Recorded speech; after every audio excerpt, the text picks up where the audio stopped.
सुभान अल्लाह कह दीजिए, अल्लाह याद फरमाएगा। अल्हम्दुलिल्लाह कहिए, अल्लाह याद फरमाएगा। अल्लाह का जिक्र कीजिए, अल्लाह याद फरमाएगा।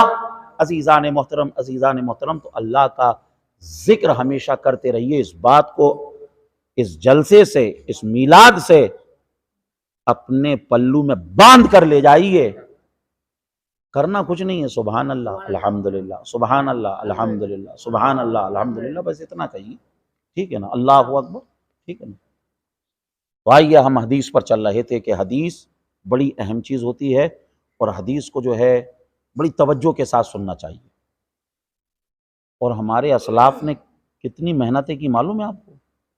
अबू अय्यूब अंसारी साफरा मिन मदीनति रसूल इला मिस्र, मिस्र तक गए, मिस्र तक गए ले हदीस वाहिद, एक हदीस के लिए। वहां पर जाकर हदीस सुनी और अपनी पुटलिया उठाई और चलने लगे। उन्होंने कहा, अबू अय्यूब अंसारी इलाइन, कहाँ? तवज्जहो इला मदीनति रसूल, हुजूर के शहर की तरफ जा रहा हूं, मदीना शरीफ जा रहा हूं। वअन्त जीता हुना फकत लिहाजल हदीस, सिर्फ इस हदीस के लिए आए थे। इज़हब इला सूक, बाजार चले जाओ, कुछ मार्केट कर लो। यहां कुछ सामान ऐसे हैं जो सस्ते मिलते हैं, मदीने में महंगे बेचेंगे, आने जाने का खर्चा निकल आएगा, कुछ पैसे भी बन जाएंगे। अबू अय्यूब अंसारी ने कहा, मैं यहां पर जो आया था सिर्फ हदीस रसूल के लिए आया था। कल का मुअर्रिख जब तारीख लिखेगा तो वो तारीख मुकम्मल तौर पर लिखेगा कि हुजूर के दीवानों ने हुजूर के कलाम से कैसी मोहब्बत की, एक एक बोल के लिए 15-15 दिन का सफर भी किया उन्होंने। अजीज़ान मोहतरम, वो जो हदीस, वो 15 दिन उनको जाने में लगा, 15 दिन आने में लगा। एक महीने में जिस हदीस को उन्होंने हासिल किया, मैं उस हदीस को आपको सिर्फ 2 सेकंड में सुना दूंगा और इस पर अमल करने के लिए पूरी जिंदगी चाहिए। हुजूर ने फरमाया, मन सतरा मोमिनन सतरहुल्लाहु फी यौमिल क़ियामा, जो कोई दुनिया में किसी मोमिन का कोई ऐब छुपाएगा, अल्लाह क़यामत में उसकी पर्दापोशी फरमाएगा। इस हदीस के लिए वो गए थे वहां। क्या सबक दे रही है सरकार की सीरत हमें? ए लोगों, अगर किसी का ऐब तुम जान लो तो अब उसको लोगों में बयान मत करो, लोगों से ना कहो, या उसे ब्लैकमेल ना करो, उसे ब्लैकमेल ना करो, उसके ऐब को छुपा लो। आप खुद भी देखो, आपके अंदर कितने ऐब हैं। उन ऐबों को अगर जाहिर कर दिया जाए तो दोस्त पास में नहीं बैठाएगा, पड़ोसी घर में दाखिल नहीं होने देगा। माँ बाप को शर्म आएगी कि ये हमारा बेटा है, बहनों को हया आएगी कि ये हमारा भाई है। ये इतना गुनाहगार, हम इतने गुनाहगार हैं। अजीज़ान मोहतरम, अगर ये सारे ऐब क़यामत के दिन तमाम लोगों के सामने खोल दिए गए तो क्या होगा? अगर चाहते हो कि सारे ऐब क़यामत के दिन ढांक दिए जाएं, तो दुनिया में किसी मोमिन का कोई ऐब पता चले तो उसको ढांको, उसको पर्दे में रखो। ये हुजूर की तालीम है। बहरहाल, आइए हदीस की तरफ आते हैं। जो हदीस हमने पढ़ी, ये हदीस कौन सी किताब में है, पहले तो हम ये देख लें। ये हदीस है मुसन्नफ अब्दुर रज़्ज़ाक़ में। अब कुछ लोगों ने नाम ही पहली बार सुना होगा, मुसन्नफ अब्दुर रज़्ज़ाक़। बुखारी, मुस्लिम, तिरमिज़ी, इब्ने माजा, इनके तो सुनते रहते हैं। मुसन्नफ अब्दुर रज़्ज़ाक़ ये इतनी मोटी किताब है, तकरीबन जब जिल्दों में इसको वॉल्यूम में रखते हैं तो इतनी जगह आ जाती है। मैं मिस्र से इसे लेकर आया। 19,202 हदीसें हैं इस किताब में। इसको लिखा इमाम अब्दुर रज़्ज़ाक़ ने। इमाम अब्दुर रज़्ज़ाक़ कोई मामूली नहीं, इमाम बुखारी के उस्ताद हैं इमाम अब्दुर रज़्ज़ाक़। इमाम तिरमिज़ी के उस्ताद हैं इमाम अब्दुर रज़्ज़ाक़। और गौसे पाक के इमाम अहमद इब्ने हम्बल, और इमाम अहमद इब्ने हम्बल के भी उस्ताद हैं इमाम अब्दुर रज़्ज़ाक़, और इमाम आज़म के शागिर्द हैं। इमाम अब्दुर रज़्ज़ाक़ इमाम आज़म के शागिर्द। कब पैदा हुए? 126 हिजरी में। विसाल कब हुआ? 211 हिजरी में। मोटे तौर से देखा जाए तो सरकार के जमाने में और इमाम अब्दुल रज़्ज़ाक़ के जमाने में 100 साल का फर्क। अब सवाल पैदा होता है कि यह हदीस इमाम अब्दुल रज़्ज़ाक़ तक कैसे पहुंची। वाओ, चलो आलम तसव्वुर में इमाम अब्दुल रज़्ज़ाक़ से पूछें, हुजूर ये तो बताओ आपके जमाने में और सरकार के जमाने में 100 साल का फर्क, ये हदीस आप तक कैसे पहुंची? तो इमाम अब्दुल रज़्ज़ाक़ कहते हैं, सुनो, इस हदीस को हमने अपने शेख इमाम मामर से सुना। इमाम मामर कहते हैं इस हदीस को हमने मोहम्मद बिन अल मुनकदिर से सुना। मोहम्मद बिन अल मुनकदिर कहते हैं, अरे इस हदीस को मैंने जाबिर बिन अब्दुल्लाह से सुना। जाबिर बिन अब्दुल्लाह कहते हैं, अरे इसे मैंने मोहम्मद रसूलुल्लाह से सुना।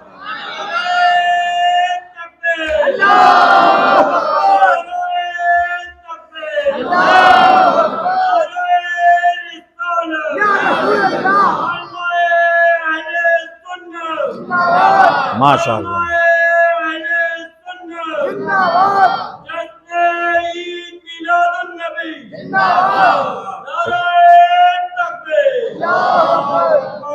तो ये थी हदीस की सनद।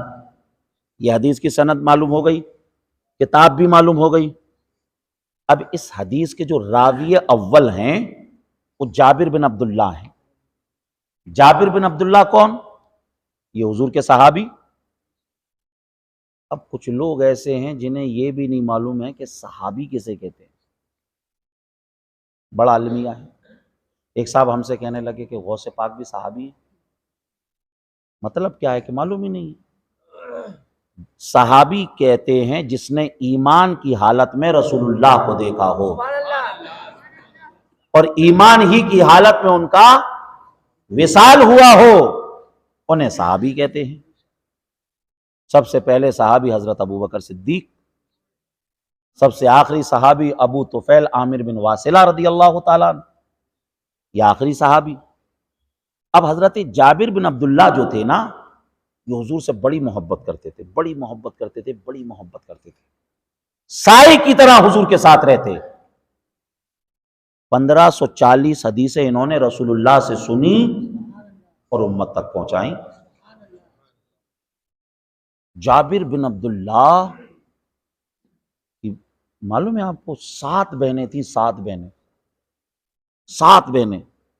और वालिद का जब विसाल हुआ तो विरासत में ढेर सारा कर्जा छोड़कर गए।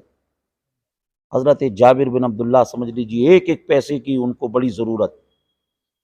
आपने जब शादी की तो अपनी से उम्र में ज्यादा बेवा खातून से शादी की। किसी ने कहा, ए जाबिर, अपनी उम्र की लड़की से करते, बेवा से क्यों की? हजरत जाबिर फरमाते हैं, दरअसल मेरी 7 छोटी बहनें हैं, अगर मैं अपनी हम उम्र लड़की से करता तो हो सकता है मेरी बहनों का और मेरी बीवी का तालमेल सही तरीके से नहीं बैठ पाता। मैंने अपने से उम्र में बड़ी खातून से जो शादी की है वो इसलिए की है ताकि जो मेरी बीवी है वो मेरी बहनों को माँ का प्यार भी दे सके। इसलिए मैंने जो है अपनी उम्र से बड़ी और बेवा खातून से शादी की। यह हजरत जाबिर बिन अब्दुल्लाह रज़ी अल्लाह तआला अन्हु का अमल। हजरत जाबिर बिन अब्दुल्लाह ने अपने अमल से ये बता दिया कि लोगों, हमें अपनी बहनों से भी मोहब्बत करना चाहिए, हमें अपनी बहनों के भी हुकूक अदा करना चाहिए। और आपकी जो बीवी थी बड़ी समझदार, बड़ी समझदार। कैसी समझदार? बुखारी शरीफ की रिवायत है, जंगे खंदक के मौके पर जब खंदक खोद रहे थे, जाबिर बिन अब्दुल्लाह ने देखा कि रसूलुल्लाह सल्लल्लाहु अलैहि वसल्लम के पेट पर पत्थर बंधे हुए हैं। बड़े हैरान हुए, परेशान हो गए कि सरकार भूख से पेट पर पत्थर बांधे हैं। आप घर गए, बीवी से कहा, जितना जो कुछ आटा हो सब निकाल लो। सब झाड़ झूड़ के निकाला, इतना था कि 2-1 लोग खा सकें। कहा कि तुम इनकी रोटियां बनाओ, मैं इस बच्चे को ज़िबा कर देता हूँ, बकरी के बच्चे को, और थोड़ा सा सालन हो जाएगा, मैं हुजूर को बुला लाता हूँ। बीवी ने कहा कि देखो रोटियां भी थोड़ी हैं, सालन भी थोड़ा है। सरकार को ऐसे कहना कि सिर्फ सरकार ही आए और या एक आध कोई खादिम आ जाए। अब ये गए, अब ये मौके की तलाश में कि हुजूर तवज्जो फरमाए और थोड़ा सा मौका मिले तो मैं कहूँ। अब इन्होंने जैसे ही कहना शुरू किया सरकार समझ गए और सरकार मुस्कुराने लगे। कैसे मुस्कुराए? यूं मुस्कुराए जान सी कलियों में पड़ गई, यूं मुस्कुराए जान सी कलियों में पड़ गई और यूं लब कुशा हुए कि गुलिस्तां बना दिए। और आला हजरत ने कहा जिसकी तस्कीन से रोते हुए हंस पड़े उस तबस्सुम की आदत पे लाखों सलाम। हजरत जाबिर ने कहा या रसूल अल्लाह, हमने आपकी दावत का एहतमाम किया है, आप चलें। सरकार ने फरमाया ए खंदक के लोगों चलो। जाबिर ने सबकी दावत का एहतमाम किया है। खाना कितना कि 2-4 लोगों को हो जाए बस। और जंग खंदक से पहले जो खंदक साहबा खोद रहे थे उनकी तादाद कितनी थी? 1000। वो सारे के सारे कहने लगे कि जाबिर ने खाने का एहतमाम किया, चलो। सारे लोग चलने लगे। हजरत जाबिर परेशान हो गए। भाई अगर हमारे यहाँ 5 लोगों का खाना हो और 7 लोग आकर बैठ जाएं तो हमारी तो सांसें ऊपर नीचे होने लगती हैं। हजरत जाबिर भी बड़े हैरान, दौड़ कर गए, अपनी बीवी को बताया सब। कहा कि मैंने तो पहले कहा था कि ऐसे दावत देना। कहा वैसी ही दावत दी थी। कहा कि फिर क्या हुआ? कहा कि सरकार ने कहा कि चलो सबकी दावत है जाबिर के यहाँ, सबके खाने का एहतमाम है जाबिर के यहाँ। अब समझदार बीवी ने कहा जाबिर हैरान होने की जरूरत नहीं, परेशान होने की जरूरत नहीं, हमने सरकार की दावत की है और सरकार की दावत का माकूल इंतजाम किया है और बाकी सबकी दावत सरकार ने की है। घबराओ नहीं, सबका इंतजाम सरकार खुद फरमा देंगे। जी लगाकर बोलो। अजीजान मोहतरम, सरकार पहुंचे, सहाबा पहुंचे, आका ने अपना लुआब शरीफ उन रोटियों पे लगा दिया, उस सालन में लगा दिया। अजीजान मोहतरम, अब क्या था? सरकार ने कहा सहाबा को लाते जाओ, बिठाते जाओ, खिलाते जाओ, रवाना करते जाओ। अजीजान मोहतरम खिलाते जा रहे हैं, खिलाते जा रहे हैं, खिलाते जा रहे हैं। लोगों को ऐसा लग रहा है गोया कि सरकार ने इस रोटी के डलिया का कनेक्शन जन्नत से जोड़ दिया हो, इस सालन का कनेक्शन मन व सलवा से जोड़ दिया हो। अज़ीज़ान मोहतरम सबने खा लिया, 1000 खा के चले गए। और जाबिर बिन अब्दुल्लाह ने जब अपनी डलिया को देखा तो क्या देखा? जितनी रोटियां पहले थी उतनी तो अब भी मौजूद हैं उसके अंदर, जितना सालन पहले था उतना सालन तो अब भी मौजूद है। इसीलिए तो उस्ताद ज़मान फरमाते हैं आता है फकीरों पे उन्हें प्यार कुछ ऐसा, आता है फकीरों पे उन्हें प्यार कुछ ऐसा, खुद भीख दें और खुद कहें मंगता का भला हो। मंगता तो है मंगता, कोई शाहों में दिखा दी जिसको मेरे सरकार से टुकड़ा ना मिला हो। और आला हज़रत फरमाते हैं आसमा खां, खां का मतलब होता है दस्तरखान, आसमा खां, जमी खां, जमाना मेहमा, साहिबे खाना लकब, किसका है तेरा तेरा। और आला मुफ्ती आज़म फरमाते हैं खाते हैं तेरे दर का, पीते हैं तेरे दर का, खाते हैं तेरे दर का, पीते हैं तेरे दर का। अरे पानी है तेरा पानी, दाना है तेरा दाना।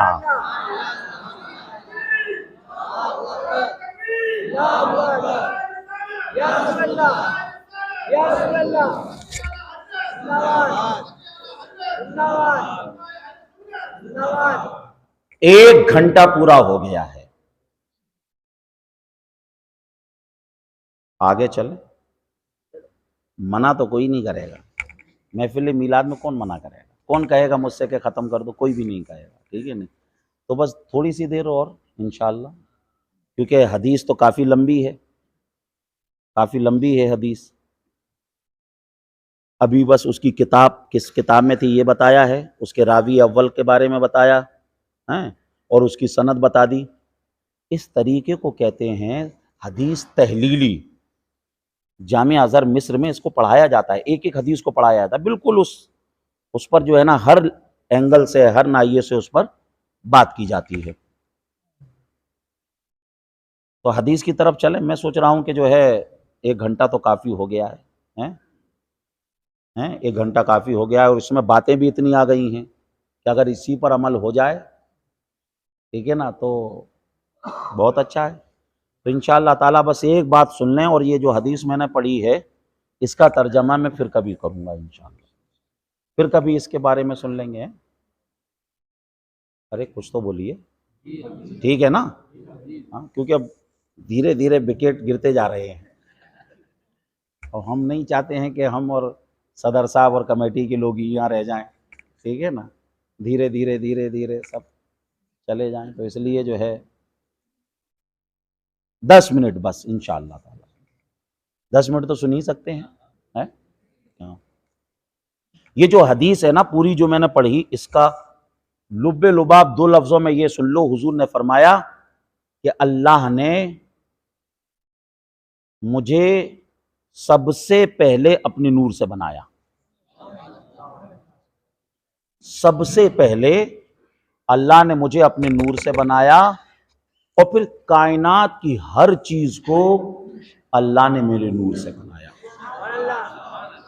जन्नत दोज़ख हुजूर के नूर से, इंसान फरिश्ते हुजूर के नूर से, जमीन आसमान हुजूर के नूर से, लौह कलम हुजूर के नूर से, चांद सूरज हुजूर के नूर से, तमाम अंबिया हुजूर के नूर से, सब हुजूर के नूर से।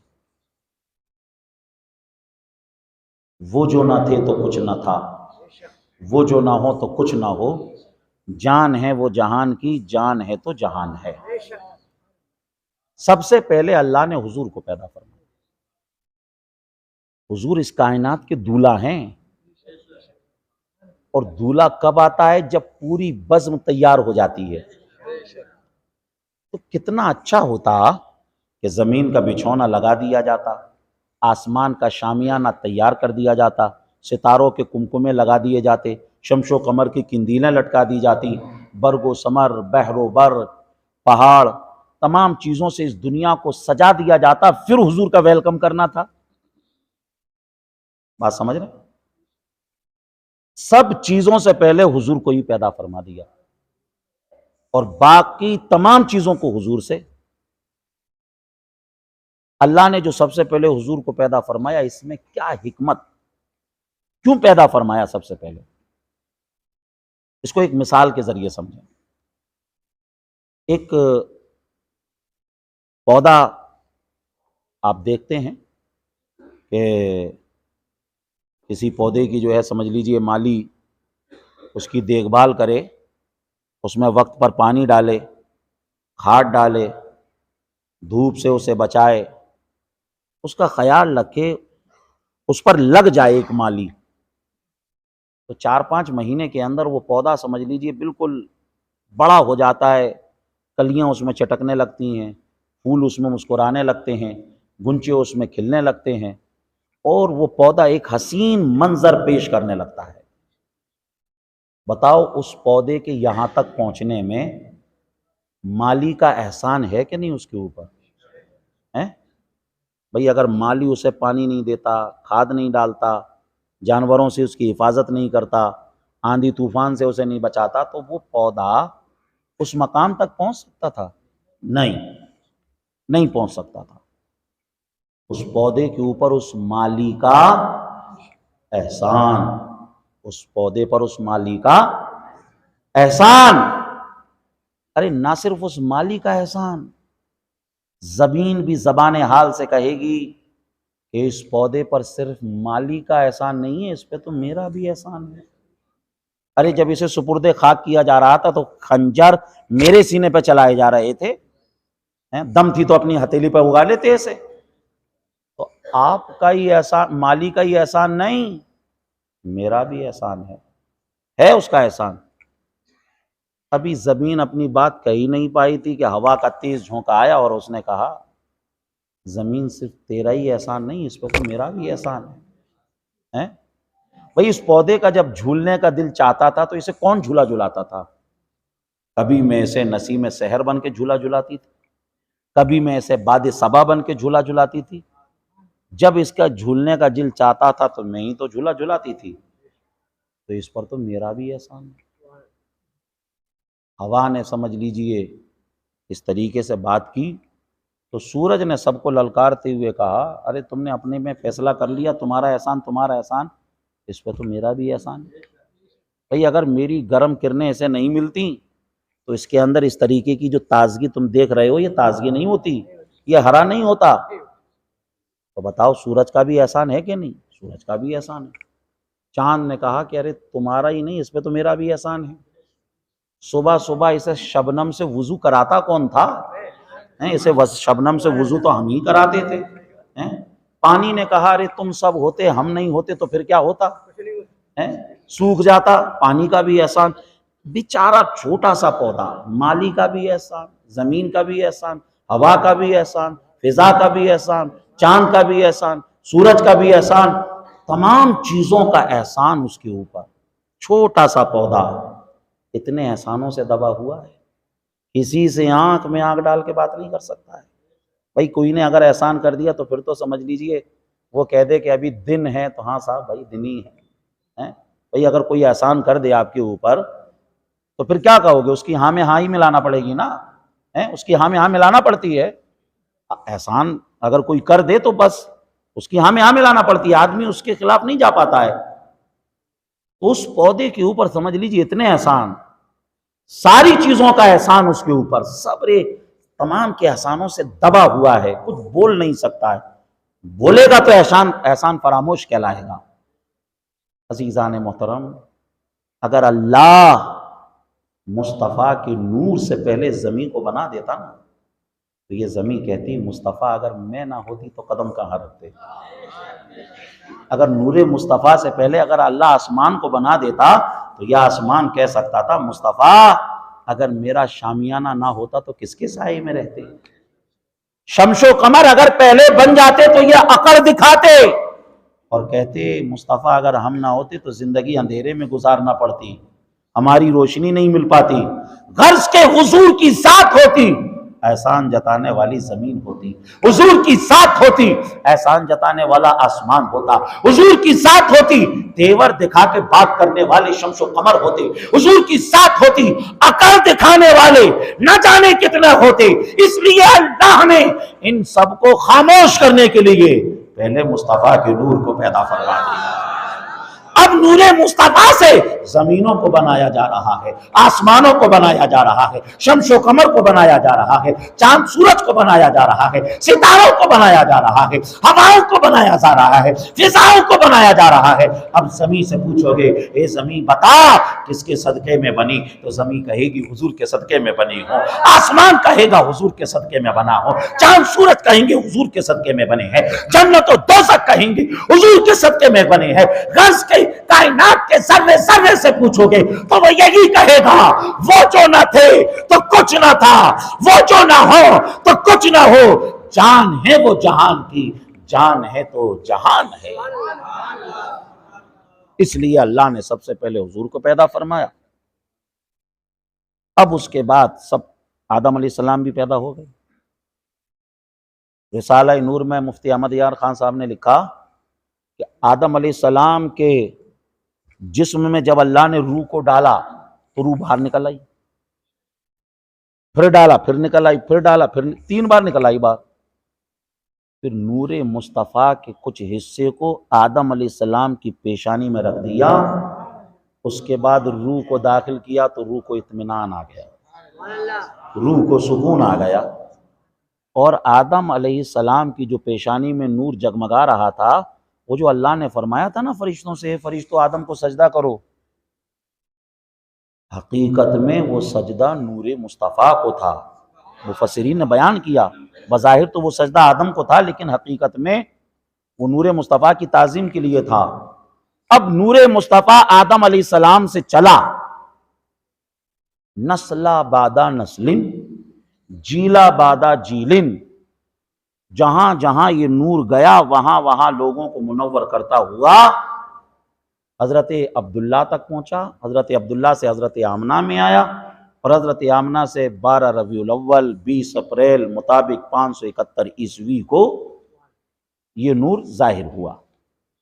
अब ये नूर कैसे चला, कहां कहां इस नूर ने जो है लोगों को रोशन किया, बस उन लोगों के आप नाम सुन लीजिए।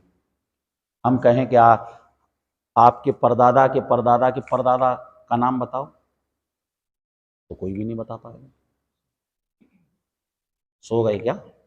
नहीं, अरे सुभान अल्लाह। नहीं बता पाएगा ना, है ना। असल में क्या है कि 12 बज गए ना, हाँ 12 बज गए। 12 बजे के बाद तो दो काम करना पड़ते हैं, जगा के भी रखना पड़ता है और तकरीर भी करना पड़ती है। क्योंकि कहीं कहीं लोग कहते हैं कि हजरत इनकी आंखों पे बिल्कुल मत जाना, क्योंकि हमारे यहाँ लोग आंखें खोलकर भी सोते हैं। कुछ लोग कहते हैं अरे तो इनके तो बोलने पे भी मत जाना, हमारे यहाँ लोग सोते में बोलते भी हैं। लेकिन माशाल्लाह यहाँ तो सब लोग जाग ही रहे हैं, जाग ही रहे हैं ना। अरे भाई जाग रहे हैं ना, ये क्या है। कुछ लोग सोच रहे हैं कि एक बोलूं कि उंगली बोलूं। अरे उंगली बोल दो या एक बोल दो, कोई दिक्कत नहीं है, ठीक है। हाँ देखो उन्होंने और बढ़ा के बता दिया, शहादत की उंगली, ठीक है नहीं। और अरब में इसको कहा जाता है शब्बाबा। इसका नाम क्या है, शब्बाबा। शब्बाबा का मतलब गाली देने वाली उंगली। लोग इसी से तो गाली देते हैं। और हम हमारे यहाँ शहादत की उंगली कहते हैं, भाई हम अल्लाह की गवाही देते हैं इससे, ठीक है ना। तो बहरहाल ऐसा ऐसा करिए, उंगली ऐसा करिए, अरे भैया करिए, और अपनी थोड़ी पे लगाइए इसे। सो ही रहे हैं सब, ये जाग रहे हैं बस। अरे भैया थोड़ी है ये थोड़ी है, तो थोड़ी पे लगाने को बोला है। भाई आपसे हम कहें कि थोड़ी पे लगाइए, हैं हैं, थोड़ी पे लगाइए, तो थोड़ी तो ये है, हैं? अब पता नहीं आप कैसे जाग रहे हैं, मुझे तो नहीं समझ में आ रहा है। आइए दुरूद शरीफ पढ़ लीजिए, अल्लाहुम्मा सल्ली अला सय्यदना मौलाना मोहम्मद बारिक वसल्लम सलातो व सलाम अलैका रसूलुल्लाह सल्लल्लाहु अलैहि वसल्लम। इतना समझा समझा के कह रहा हूँ कि थोड़ी पे लगाइए, तो उसको यहाँ लगा रहे हैं। अब इसको तो थोड़ी कहते नहीं है भाई, ये तो मुझे भी मालूम है, गुनाह में थोड़ी इसी को ही कहते हैं, ये तो गाल है, ठीक है नहीं है। अब पता नहीं, अब जाग ही रहे हैं आप मेरे ख्याल से। और मिलकर सुभान अल्लाह, अल्हम्दुलिल्लाह, अल्लाहु अकबर।